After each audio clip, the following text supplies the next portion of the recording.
Pagi ini kita akan belajar mengenai kebinekaan tunggal ika serta keberagaman kebudayaan. Nah, anak-anak ibu semua, apakah tahu semboyan atau moto negara Republik Indonesia? Ada yang tahu? Tidak. Oke, karena belum tahu, ibu akan kasih tahu. Di mana tadi awal ibu sudah menjelaskan mengenai materi kita hari ini. Nah, materi kita hari ini merupakan Bhinneka Tunggal Ika yang dikaitkan dengan keberagaman budaya di Indonesia. Jadi, semboyan atau moto negara Republik Indonesia itu adalah Bhinneka Tunggal Ika. Coba di sini dilihat, ada burung Garuda Pancasila nggak? Ada. Itu. Nah, coba anak-anak ibu semua lihat di bawah kaki burung Garuda itu ada warna putih bukan? Ada. Nah, di situ tertulis tulisan bahwa Bhinneka Tunggal Ika. Paham? Paham. Oke. Karena udah tahu nih semboyan atau moto negara kita, udah tahu belum arti Bhinneka Tunggal Ika? Belum. Gak ada yang tahu? Oke. Jadi tadi ibu udah jelaskan bahwasanya di Indonesia itu memiliki keberagaman budaya.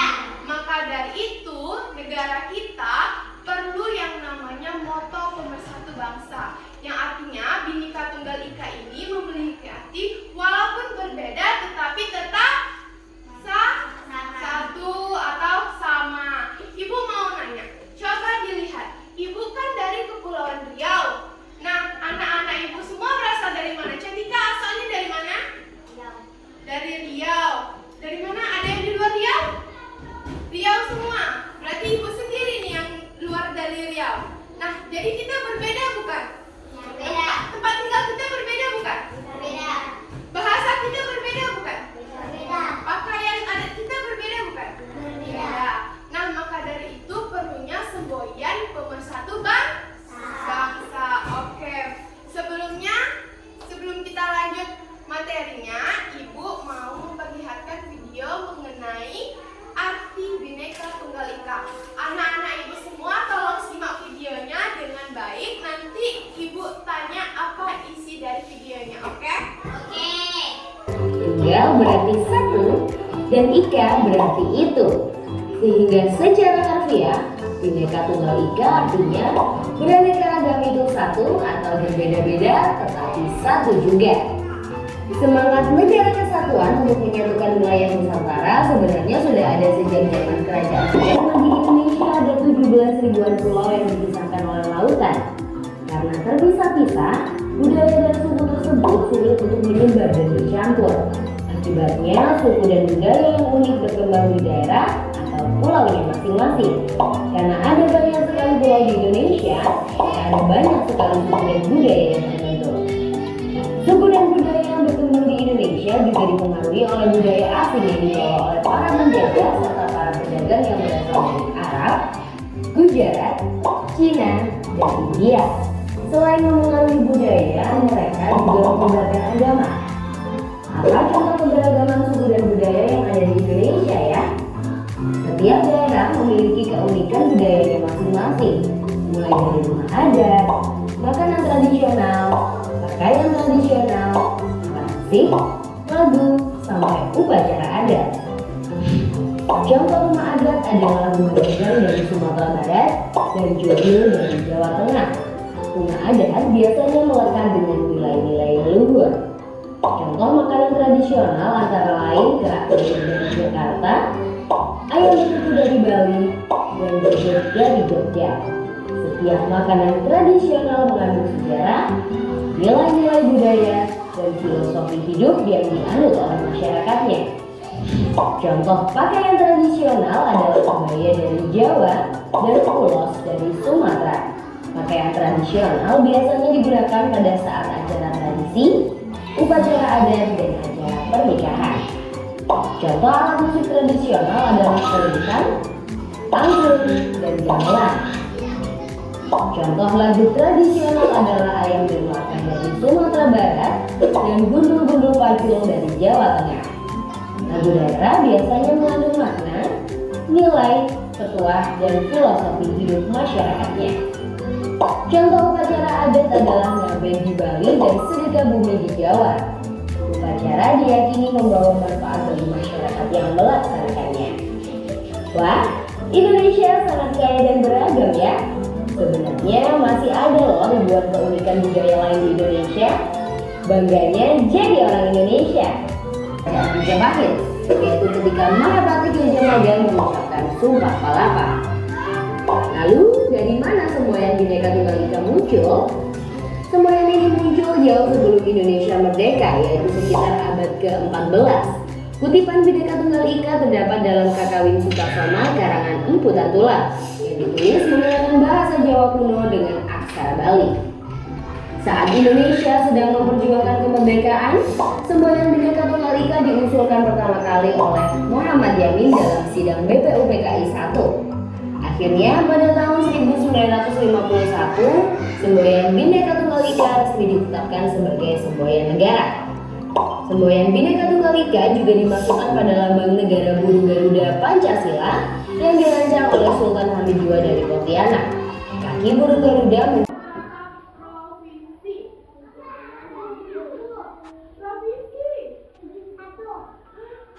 Di Indonesia ada berapa banyak provinsi? 34 provinsi. Maka dari itu, walaupun banyak dengan keanekaragaman yang ada, kita satu. Oke, kita lanjut materi selanjutnya mengenai keberagaman budaya. Keragaman pakaian adat di Indonesia.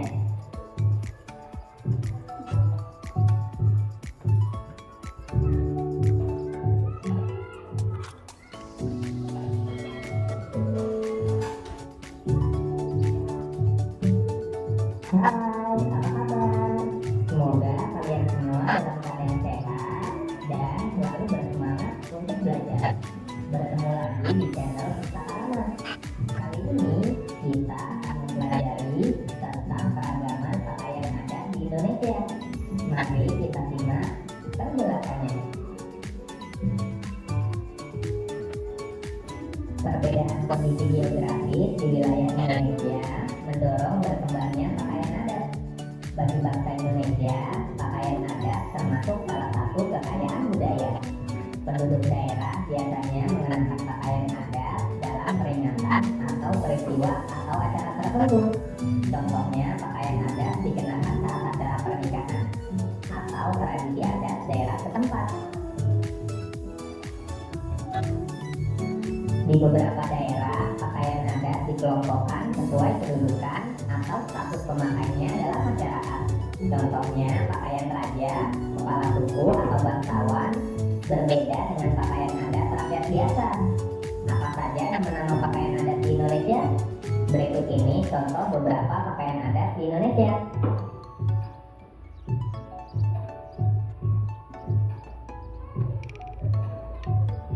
Bundokan Guam atau Lampipe Rumah dan Gadang. Baju adat dari daerah Sumatera Barat yang dikenal di kancah nasional ini bernama pakaian Bundokan Guam atau Lampipe Rumah dan Gadang. Pakaian ini memiliki keunikan, terutama terletak pada bagian penutup kepalanya yang menyerupai bentuk tanduk kerbau atau atap rumah gadang.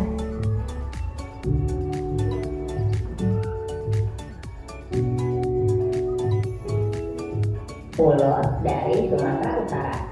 Ulot atau sering juga disebut kain ulot adalah salah satu busana yang secara turun-temurun dikembangkan oleh masyarakat Batak Sumatera Utara.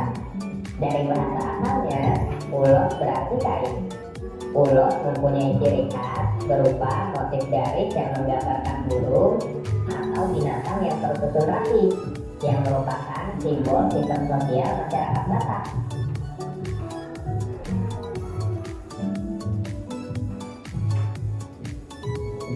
Baju kurung tanggung. Pakaian adat Jambi disebut dengan baju kurung tanggung karena ukuran lengan bajunya yang tanggung. Panjangnya tidak sampai pergelangan tangan atau melebihi siku tangan. Keunikan pakaian ini terlihat dari motif yang terdiri dari pucuk rebung, bunga melati, dan bunga ragapo.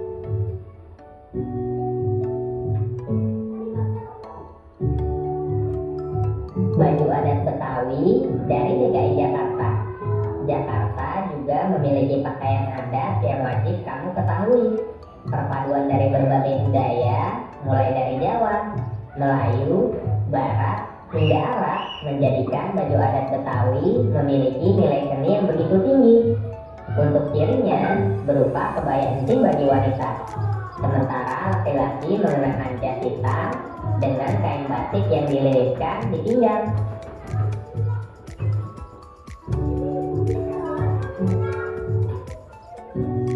Pakaian adat Jawa Barat. Kebaya dari daerah Jawa Barat ini memiliki warna yang terang seperti putih, merah, ungu muda, atau kuning. Kebaya ini kerap dipadukan dengan beragam aksesoris seperti kalung, gelang, cincin, tusuk kondeng, dan giwang. Ada tampak anggun. Hiasan mahkota yang digunakan wanita juga membuatnya lebih menawan. Sementara untuk laki-laki akan menggunakan jas beludu yang disulam dengan benang emas. Oke, nah udah setengah aja ya. Jadi anak-anak itu semua udah melihat contoh dari keberagaman baju adat yang ada di Indonesia. Tadi ada dari mana aja? Sumatera Barat, terus Jawa Tengah, Utara, Sumatera Utara, DKI Jakarta. Nah, jadi banyak kan? Itu baru beberapa provinsi yang disebutkan dan masih banyak lagi contoh baju adat. Nah, tadi kan keberagaman baju adat yang ada di Indonesia. Tadi ada dari mana aja? Sumatera Barat, terus Jawa Tengah, Utara, Sumatera Utara, DKI Jakarta. Yang jadi banyak kan? Itu baru beberapa provinsi yang disebutkan dan masih banyak lagi contoh baju adat. Nah, tadi kan kita membahas mengenai baju adat di Indonesia. Ibu sekarang mau membahas mengenai baju adat yang ada di Riau, atau bisa dikatakan menjadi baju ciri khas orang Riau, terutama di Siak. Ibu mau tanya, kalian apa punya baju kurung Melayu? Nggak punya. Yang punya angkat tangan. Baju kurung. Baju kurung kayak kalian biasa kalian pakai. Punya. Punya baju kurung di sekolah itu kan baju kurung. Punya. Nah, laki-laki punya juga kan baju. Nah, biasanya dipakai untuk apa kalau baju kurung selain sekolah? Kalau acara-acara ada nggak? Sumpah Pemuda. Oke, kegiatan Sumpah Pemuda. Kalau acara-acara keagamaan pernah nggak pakai baju kurung? Nggak pernah? Pernah. Seperti Maulid Nabi dan yang lain. Atau kegiatan lomba untuk menyambut bulan puasa. Gitu ngomongnya. Tapi pasti punya kan baju kurung Melayu? Karena punya baju sekolah kan? Nah, jadi baju kurung Melayu itu merupakan salah satu baju ciri khas yang dimiliki oleh Melayu Riau. Khususnya di Siak itu sendiri memiliki ciri khas dalam penggunaan baju kurung. Model baju kurungnya apa?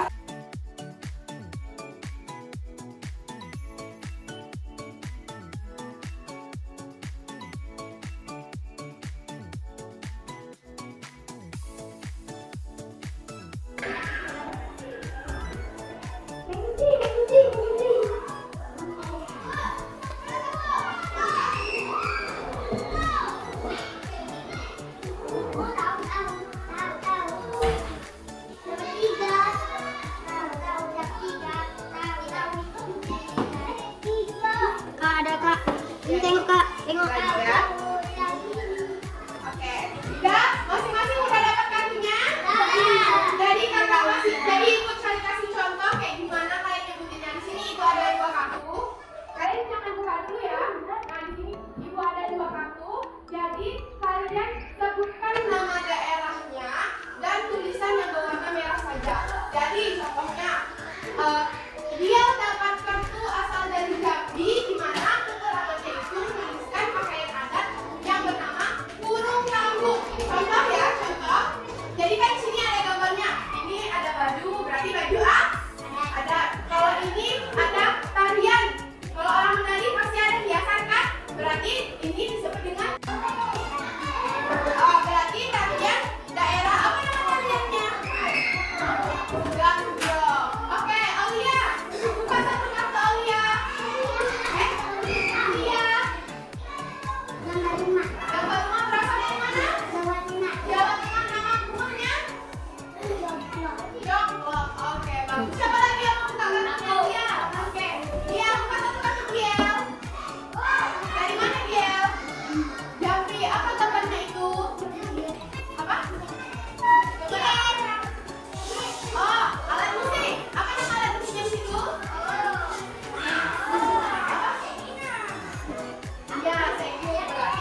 enggak.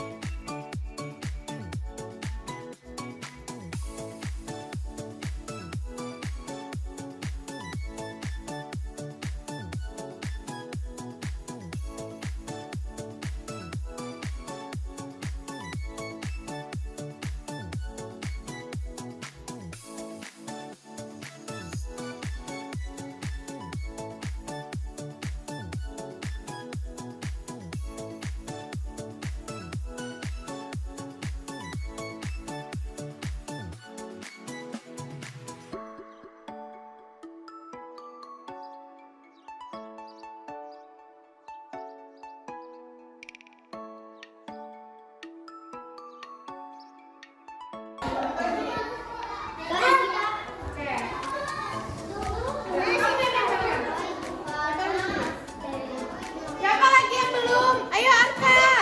Cahaya. Ayo kamu udah. Siapa lagi ayo?